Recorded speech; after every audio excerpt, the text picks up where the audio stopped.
again, tying it back to those scenarios, I think it's always important to make sure that we go back to addressing the issues that we saw at the start of the day. Again, hopefully now those that lacked exercise library are starting to fill their exercise library up with understanding potentially some primary movement patterns.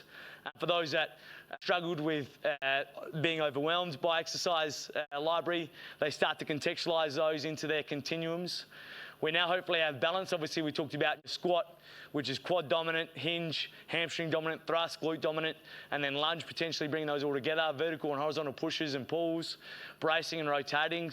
And then our hindsight and foresight is hopefully addressed with the use of our continuums here as well. Obviously, depending on what your movement screening is, that will assist you in figuring out the hindsight aspect of that. And then the foresight, let's say, for example, with our friend here who's doing a barbell back squat, depending on what your philosophy is of progression and when you want to do that, whether it is on a set time frame or whether you're doing it for a certain amount of, until you see a physical outcome that you're trying to achieve, and then you can progress on from there, you give yourself lots of room to move into. Let's say in this back squat situation here, we've got another 5 variants from there downwards. If we were to do each of those for 4 weeks, you've given yourself another potentially 20 weeks of programming to start to move into. Let's look at this now in a programming format.